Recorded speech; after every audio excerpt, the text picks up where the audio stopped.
All right, here we go. Homemade mozzarella cheese made the easy way. And I'm going to explain everything to you in the video. All right, here's what you'll need. Some sort of pot to warm things up in. You'll need some sort of temperature or thermostat. So I've got my digital one. You're going to need some sort of tool, like to mix things up with or to stretch the mozzarella with. You're also going to need some kind of strainer. This is one for washing white rice. I like it because it has really small holes, so I can like smush the mozzarella around in that. And then a bowl, just so you don't make a mess on the countertop. You're going to need 1 gallon of whole milk. This is pasteurized. I've never seen ultra pasteurized whole milk in the grocery store, so you really don't need to worry about like that. Just get yourself a gallon of whole milk. I'm going to use a bottle of water. I'm going to use citric acid, a measuring cup, 1 cup measuring cup, a bowl. I have animal rennet. I'll explain what these are in just a moment. You'll need a little container to mix it up in with a 1/4 cup measuring cup. You're going to need some salt and a 1 tablespoon measuring spoon. That's it. All right, what are the citric acid and animal rennet for? And this is the best way to explain this. So when you make mozzarella cheese or cheese in general, what you're doing is you're creating a food. So imagine an animal like a small calf that drinks milk from the cow, and the stomach acid is going to raise the acidity with like citric acid will. And then the animal rennet, which is a mixture of enzymes that a young calf produces in its stomach. The animal rennet, what it does is it like coagulates the milk that it drinks and separates it into curds and whey. And then the curds essentially become cheese or food for the calf. So we're just replicating that in the kitchen when we make mozzarella cheese today. We're taking whole milk. We're going to add citric acid to raise the acidity like your stomach acid would if you were a calf. We're going to heat the mixture up in a pot. What's the human body? 98.6. Animals are, I don't know, similar to that. We're going to raise the heat up to like body temperature, and in this case we're going to do 100 degrees. And then we're going to add the animal rennet, which is the enzyme that separates it, and then we're going to create curds and whey, and then we're going to separate that and follow the next steps. So let's get started. First thing we mix up is 1 cup of bottled water. I just want to stay away from any chlorine or any other chemicals from the city water. So we'll put 1 cup of water in this bowl, and then we're going to add 1.5 teaspoons of pure citric acid.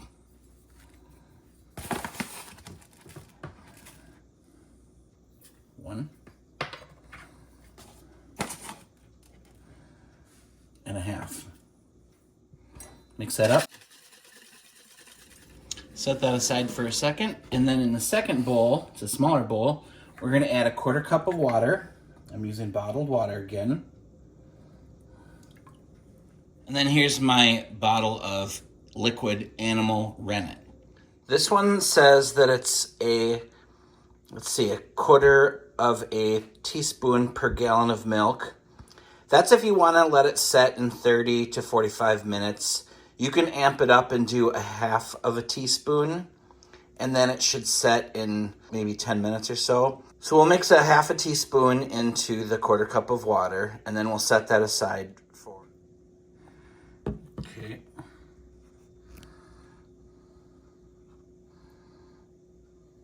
We'll just pour that in there. Mix that up,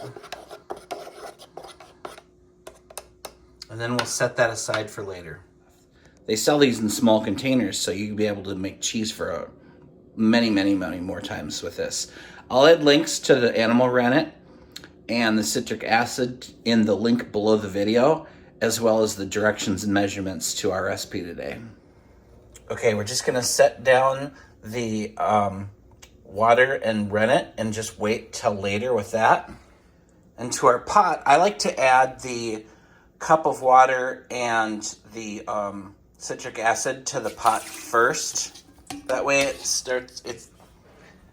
easier to mix with a gallon of milk. Okay, to the water citric acid mix, we're going to add our 1 gallon of whole milk. You see, it just mixes for you when you pour the milk over the citric acid water mixture. All right, now we're going to heat this up to about 100 degrees Fahrenheit.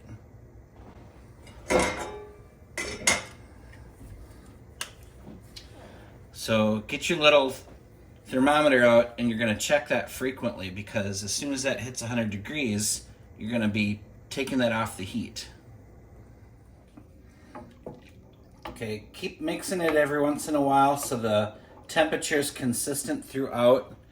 Measure that, 100 degrees. There we go. So now you're going to take and turn the heat off. You're going to take your 1/4 cup of bottled water and your rennet. You're going to pour that in there while mixing. And this will make it coagulate. I like to mix a little in there and pour that out.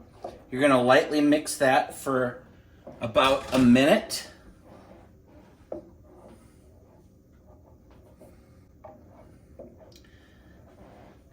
Not too much, because that's going to start coagulating eventually. You just want to start getting all the cracks and edges so that way it's completely mixed. All right, now you're going to put the lid on. Remember, now the heat is off, and you're going to set a timer for 10 minutes. All right, 10 minutes has gone by, and it looks like it's already coagulated. Let's check it out here. You can see the difference between like the whey and the curds. So that's good. You could let that sit seriously 30 to 45 minutes, but like I said, I doubled down on the rennet, so it's set in exactly 10 minutes. So what you want to do next is you want to cut this in a checkerboard pattern, just like this.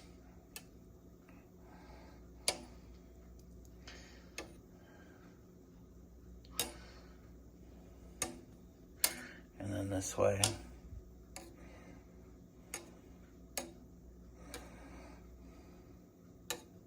So I'm going to turn the heat back on and bring it up to 105 degrees. And I'm going to lightly stir it while I bring it back up to 105 degrees. So we're at 99, 100 degrees now. We'll just keep stirring that lightly.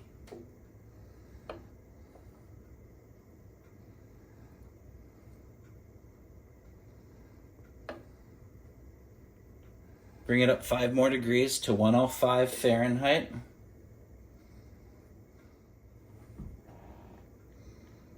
All right, okay. Turn the heat off then. Once you're right around 105, you're gonna take it off the heat and let it sit for 5 minutes. Okay, this is where it gets really exciting now. Okay, so now it's like super heated up, and check it out. We have curds and whey. So you're gonna take all of the curds and you're gonna put that into your strainer. Just like that. Don't pour your whole thing out into the strainer into the sink, because you need the whey for a later step. Just use one of these little colander type tools.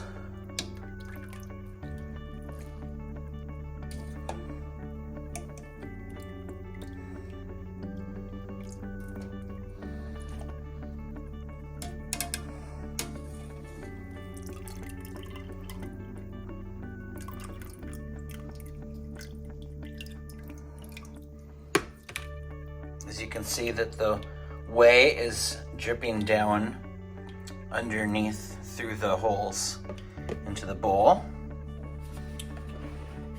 So go ahead and take and just dump the whey out, and then you're gonna squeeze the curds and get all the way out. And now I like to do this over the sink with my, see here I have this little pour spout here in my rice washing bowl. Otherwise, if you don't have a rice washing bowl, just use a strainer and squeeze it and then dump your bowl out. So I can just rinse it like that, squeeze it, and pour. I'll add this rice washing bowl in the link below the video also, just in case you ever make like Japanese sticky rice, or if you want to use this for your cheese. It's like really the most convenient strainer or bowl to own. Take a minute and squeeze all of the whey out of the curd. Drain the whey. This is kind of like more than lukewarm, but it's not hot at all to the touch. Okay, this is where I like to take a paper towel now and squeeze it in the paper towel. And then I'll put some more paper towels on top and just really squeeze that out good.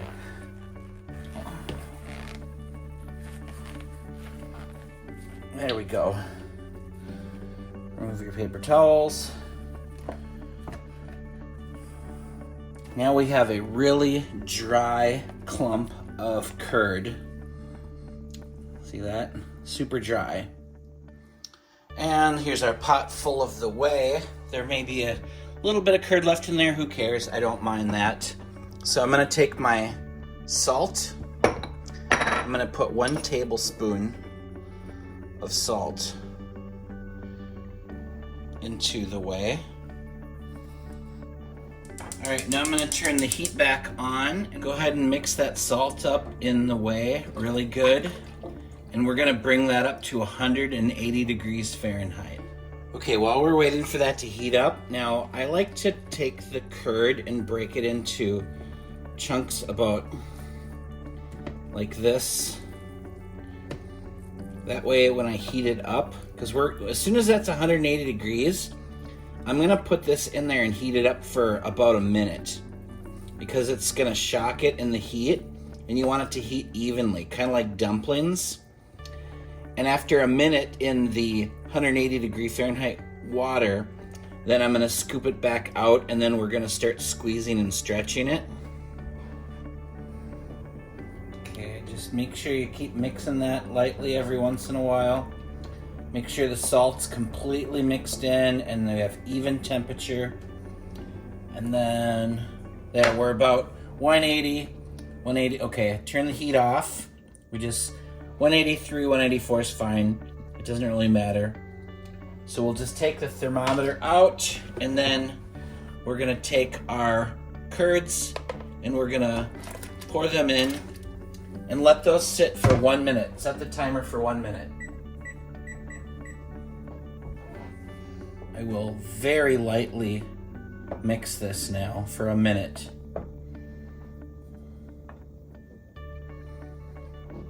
Now after a minute, we're gonna pull this out and put it back in the strainer bowl, and then we're gonna start to press it, fold it, and stretch it.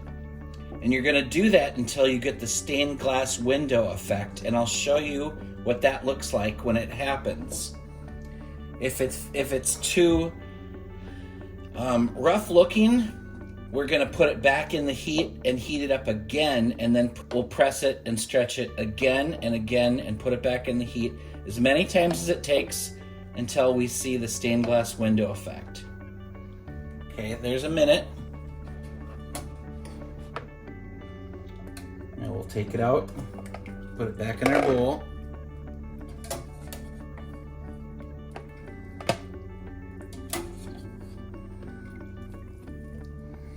All right, this is where it might be a little too hot to touch at first, because the 180 degree water is pretty warm. So you're just gonna start pressing it with the wooden kitchen tool first. Then you see you're squeezing some more whey out, so you can dump your whey. And then as soon as you can start touching that with your hands, then start squeezing it and then folding it.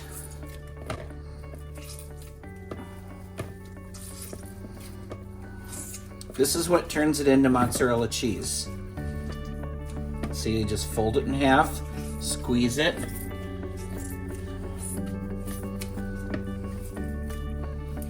Like a sheet. Fold it again, squeeze it, fold it and squeeze it again, over and over and over again. And then you're going to give it a squeeze and see if it's brittle and breaks apart or if you get the stained glass window.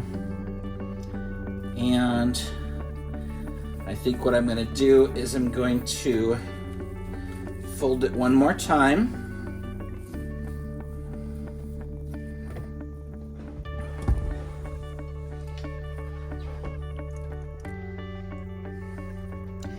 And then we're going to place it back in the heat for another minute. Set the timer for 1 minute.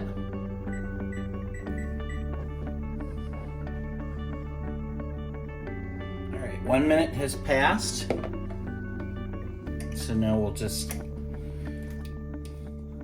take it, put it back in our strainer bowl again. And then we're gonna press it. So that's pretty hot now. Too hot to touch with the bare hand. So I'm just gonna start pressing it. And that'll cool it off. Yep, it's already ready. You can touch that now.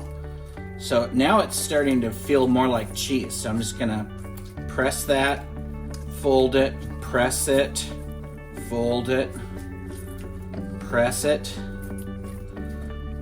fold it.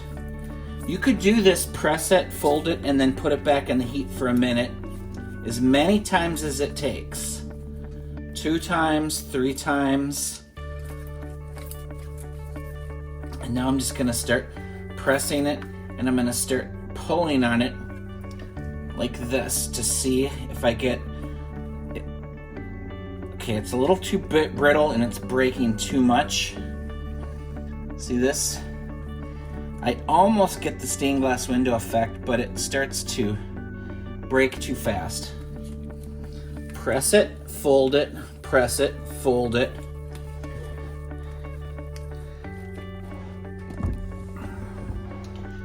And then we're gonna put it back in the heat for another minute. All right, another minute went by. So now we'll take that out. Put it back in the bowl. Once again, press it. See if I can touch that. Yep. Okay, that's cooling down enough where I can start touching it with my hands. All right, just stretch it and fold it a couple of times and then give it another shot. Start to pull on it and see if you get the stained glass window effect. Let's check that out in the in front of the light. See that? That's the stained glass window effect, when you can kind of pull it and see through like a stained glass window and it doesn't break apart all brittle like. So now we're almost done. Now we're just gonna fold this into a ball. You're just gonna fold it.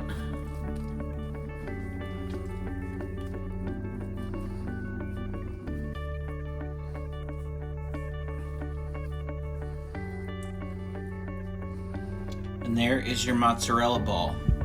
Nice and shiny and glossy. It almost looks like a puffball mushroom now. So now you're gonna cool that down in the fridge. You should wrap that in plastic wrap or put it in a Tupperware container. I'm gonna put it in plastic wrap.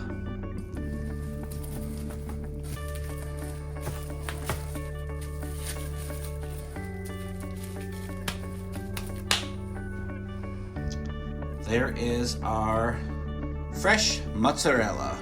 So let's put that in the fridge.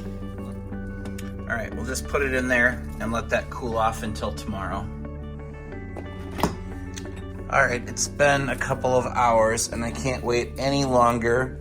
So let's cut into this. Look at how firm that is. Super firm. Let's open that up and get a knife and slice that.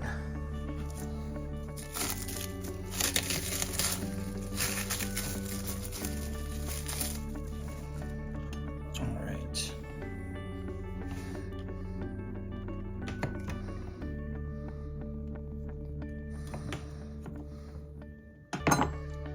Let's see here. Look at how nice and firm that looks. Side cross section. Very nice. Taste test time.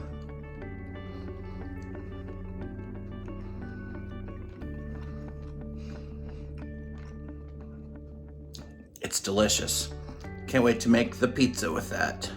Thanks for watching. Twin Cities Adventures out. What do you do with all this leftover whey? Well, I heard it's really healthy for pigs, so get some pigs and then feed it to your pigs.